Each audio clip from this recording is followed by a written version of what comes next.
নারী সংস্কারের নামে এই নারীবাদীরা যতটা ইসলামের সঙ্গে বিতর্কিত আলোচনাগুলো করতেছে, একটু হিসাব নিকাশ করেন।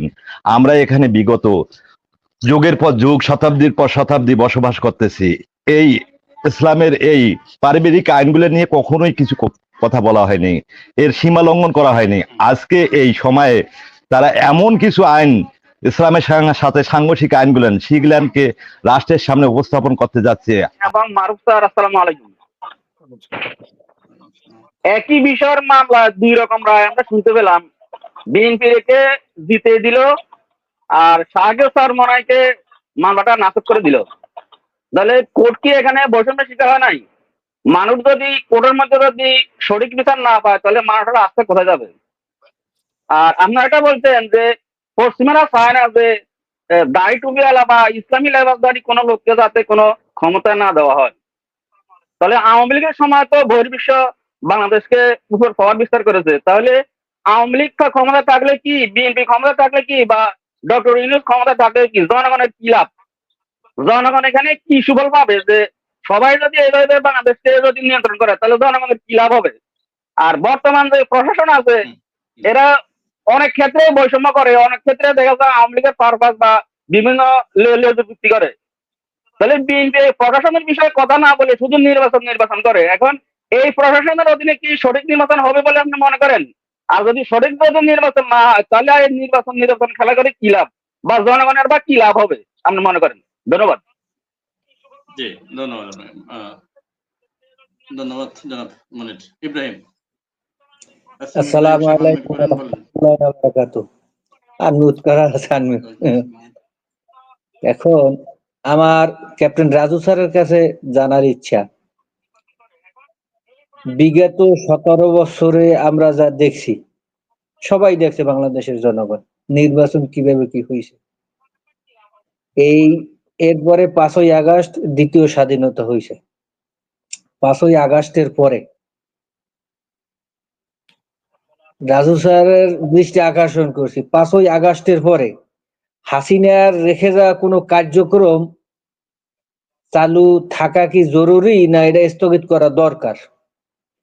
যদি স্থগিত করা হয়েই থাকে, তাহলে সিলেটে, ঢাকায়, চিটাগাঙে কিভাবে ওই নির্বাচনের বৈধতা দিয়ে দ্বিতীয় পজিশনের লোকগুলাকে মেয়র নির্বাচিত করলো? এ গেল এক। দ্বিতীয় নম্বরে কত হইলো, শাইখে চরমনাই আমির, নায়েবে আমির ফয়জুল করিম কেন পাইলো না? এটা কি বৈষম্যর শিকার না? আর যাদেরকে দেওয়া হয়েছে, এটা দ্বারা প্রমাণিত হয় না যে হাসিনার সেই কুটচাল এখনো বাস্তবায়িত আছে? ধন্যবাদ। জি, ধন্যবাদ। মামুন।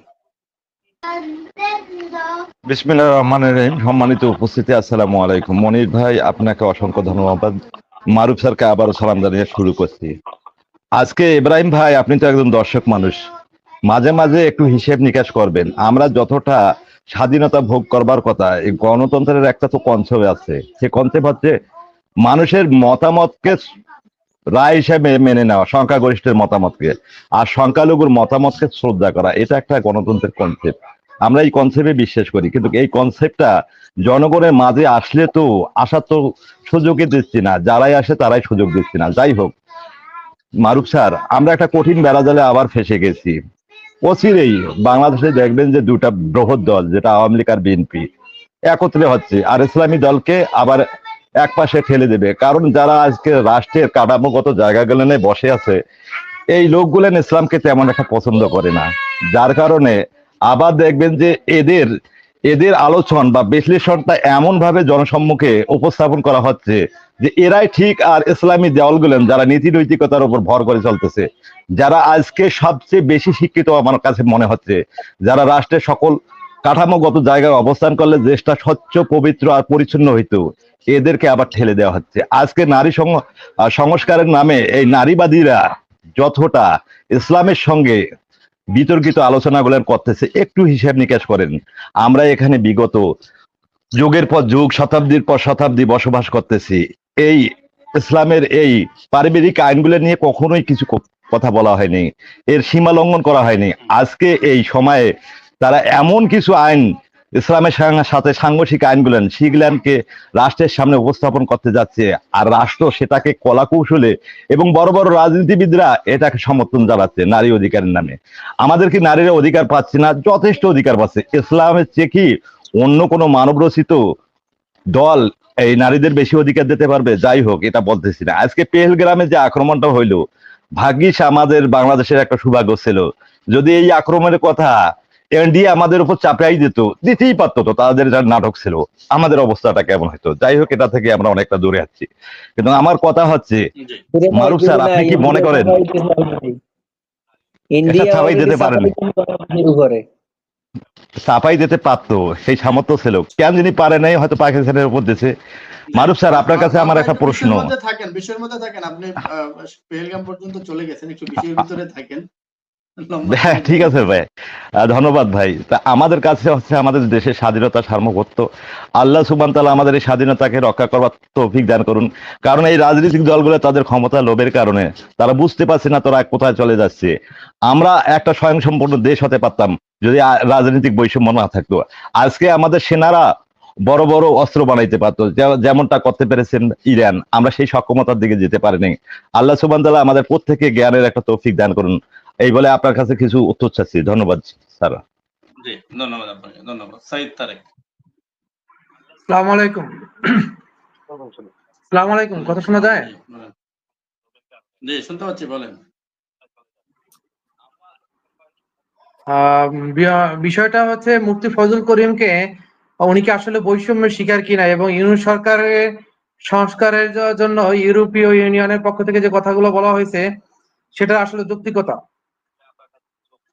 মুফতি ফজল করিম যে সময় নির্বাচনে দাঁড়াইছিল মেয়র ইলেকশনে, ওটা আসলে আওয়ামী লীগের নির্বাচনে বৈধতা দেওয়ার জন্য। এটা বাংলাদেশের সকল মানুষ এক বাক্যে স্বীকার করবে। এটা আসলে উনি আওয়ামী লীগের বি টিম হিসেবে কাজ করছেন, এবং আওয়ামী লীগের বি টিম হিসেবে যদি কাজ করে থাকেন, এবং আওয়ামী লীগের যারা প্রতিপক্ষ, আওয়ামী লীগের যারা ছিলেন, কাউন্সিলর ছিলেন, অন্যান্য মেয়র ছিলেন, তাদেরও আসলে মেয়র হিসেবে স্বীকৃতি দেওয়া লাগে। যখন আওয়ামী লীগের সবাই পালাই যায়, মুফতি ফজল করিম বি টিম হিসেবে থাকে, এখন মুফতি ফজল করিমকে যদি মেয়র হিসেবে স্বীকৃতি দেওয়া লাগে, তাহলে অন্যান্যরাও স্বীকৃতি পায়। অন্যান্য আওয়ামী লীগ যারা আছে বি টিম, তারাও সবাই ওই মেয়র কাউন্সিলর হিসাবে তারাও আবার পুনর্বহাল করা লাগে, মানে আওয়ামী পুনর্বহাল করা লাগে। এটাই সাধারণ মানুষ মনে করে, যেটা আসলে বাস্তবসম্মত না। আর একটা বিষয় হচ্ছে, ইউনূস সরকারের জন্য যে সংস্কারের পর নির্বাচন সংস্কারের জন্য সময় দেওয়া, এটা আসলে পশ্চিমা এজেন্ডা। এবং বাংলাদেশের সবচেয়ে এখন গুরুত্বপূর্ণ বিষয় হলো মানবিক করিডোরের নামে, মানবিক চ্যানেল এক সময় বলা হয়, মানবিক করিডোর বলা হয়। এটা আসলে আমাদের দেশে পরিস্থিতিকে গৃহযুদ্ধের দিকে নেওয়ার জন্য এই পরিস্থিতি, এটাই আমি মনে করি জি, যে ধন্যবাদ। বাংলাদেশে একটা যুদ্ধক্ষেত্র পরিণত করা। এবং এই অনেকেই এটা বুঝতে পারতেছে, কিন্তু এটা জি, জাহাঙ্গীর সাহেব বলেন। আসসালামু আলাইকুম তারেক ভাই, রহমতুল্লাহ। একটু সংক্ষিপ্ত করতে হবে। জাহাঙ্গীর সাহেব বলেন। মনির ভাই, আপনাকে ধন্যবাদ, এবং ক্যাপ্টেন হাসান স্যারকেও ধন্যবাদ। আসসালামু আলাইকুম রহমতুল্লাহ। আমি আসলে এই কথাটা বলবো, এই কথাটা আসলে স্যারও হয়তো মানবেন। বিষয়টা হলো, যেহেতু চট্টগ্রামে শাহাদাতকে দেওয়া হয়েছে আদালতের মাধ্যমে, ঢাকাতে আপনার এশরাককে দেওয়া হয়েছে আদালতের মাধ্যমে, এখন বরিশালে কেন সরমনায় ফিরকে দেওয়া হবে না? উনি করবে না করবে সেটা হলো পরের বিষয়, কিন্তু ওনাকে আদালত তো যেটা জাস্টিফাই করছে আমাদের চট্টগ্রামে, যেটা জাস্টিফাই করছে ঢাকায়, একই। আরো তো সিটা বরিশালে তো আরো বেশি মারাত্মক হয়েছে, ওনার নাক টাক হাডাই ওনার মারধর করছে। তো এখানে তো দেখা গেছে ওইটা আরো গ্রহণযোগ্য হইবার কথা, কিন্তু ওইখানে গ্রহণযোগ্যতা না হয়ে ওইখানে আমরা উল্টা চিত্র দেখলাম।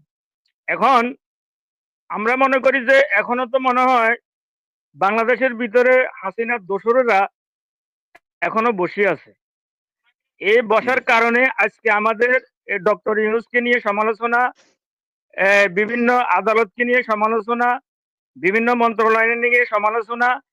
এখন ডক্টর ইউনূসকে আমরা আপনাদের এই চ্যানেলের মাধ্যমে বলবো, আপনারাও বলেন যে যারা বিতর্কিত, মানে আপনার আইন উপদেষ্টা, স্বরাষ্ট্র উপদেষ্টা, যারা বিতর্কিত লোক আছে, এরাই আসলে এই কাজগুলো করতেছে। জি, এখন আমরা মনে করি এদেরকে বাদ দিয়ে অতি তাড়াতাড়ি ডক্টর ইউনূস যতদিন আরো ক্ষমতায় আছে ভালো লোক নিয়োগ দিই এই আইন আদালত গুলাকে একটু সহিশুদ্ধ করার জন্য। ধন্যবাদ রাজু ভাই আপনাকে। আসসালামু আলাইকুম রহমতুল্লাহ। জি